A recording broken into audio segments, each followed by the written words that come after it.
Apparently, millennials as a generation, which is a group of people who were born approximately 1984 and after, are tough to manage.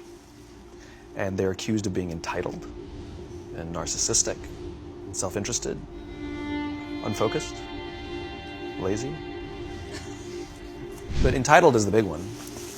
And because they confound leadership so much, what's happening is leaders are asking the millennials, what do you want? And millennials are saying, we want to work in a place with purpose, love that. We want to make an impact, whatever that means. We want free food and beanbags. And yet, for some reason, they're still not happy. The generation that we call the millennials, too many of them grew up subject to, not my words, failed parenting strategies, where, for example, they were told that they were special all the time. They were told that they could have anything they want in life, just because they want it. Some kids got participation medals. You got a medal for coming in last, right? Which the science we know is pretty clear, which is it devalues the medal and the reward for those who actually work hard, and it actually makes the person who comes in last feel embarrassed because they know they didn't deserve it, so it actually makes them feel worse, right? So you take this group of people, and they graduate school, and they get a job, and they're thrust into the real world, and in an instant, they find out they're not special, their moms can't get them a promotion, that you get nothing for coming in last, and by the way, you can't just have it because you want it, right? And in an instant, their entire self-image is shattered. And so you have an entire generation that's growing up with lower self-esteem than previous generations. The other problem, to compound it, is we're growing up in a Facebook, Instagram world. In other words, we're good at putting filters on things. We're good at showing people that life is amazing even though I'm depressed, right? And so everybody sounds tough, and everybody sounds like they got it all figured out. And the reality is there's very little toughness, and most people don't have it figured out. So you have an entire generation growing up with lower self-esteem than previous generations, right? Through no fault of their own. Through no fault of their own, right? They were dealt a bad hand, right? Now let's add in technology. We know that engagement with social media and our cell phones releases a chemical called dopamine. That's why when you get a text, it feels good. So, we've all had it where you're feeling a little bit down or feeling a bit lonely, and so you send out 10 texts to 10 friends, hi, hi, hi, hi, hi, because it feels good when you get a response, right? Right? It's why we count the likes. It's why we go back 10 times to see if my Instagram is growing slower. Did I do something wrong? Do they not like me anymore? Right? The trauma for young kids to be unfriended, right?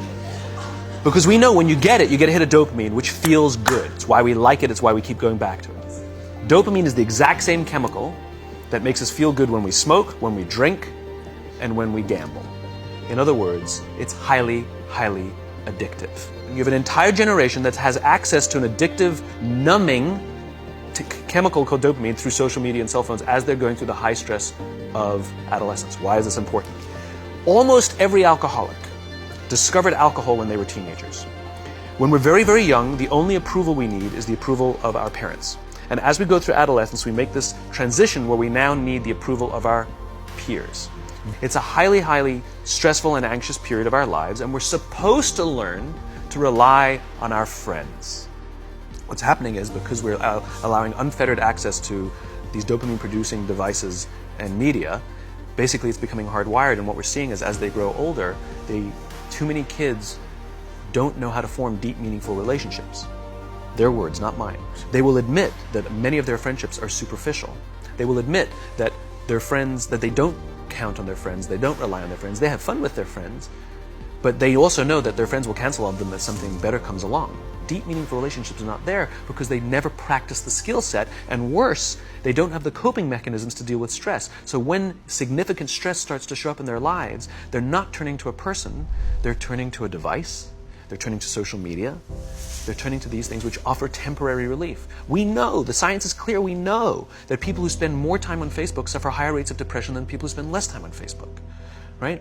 These things balanced. Alcohol is not bad. Too much alcohol is bad. Gambling is fun. Too much gambling is dangerous. Right? There's nothing wrong with social media and cell phones. It's the imbalance.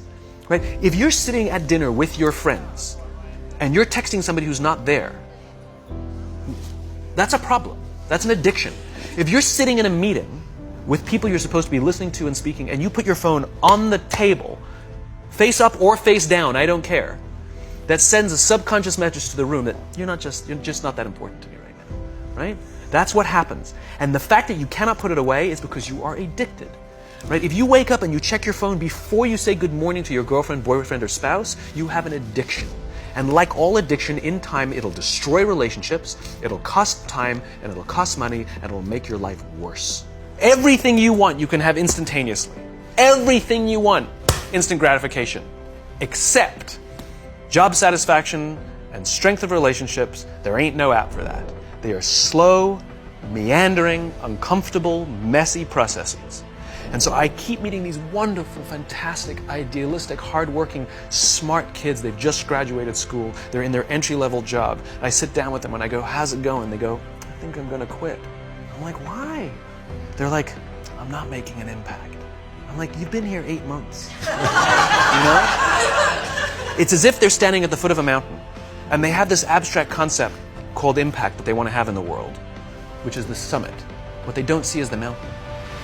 I don't care if you go up the mountain quickly or slowly, but there's still a mountain. And so what this young generation needs to learn is patience. That some things that really, really matter, like love, or job fulfillment, joy, love of life, self-confidence, a skill set, any of these things, all of these things take time. Sometimes you can expedite pieces of it, but the overall journey is arduous and long and difficult.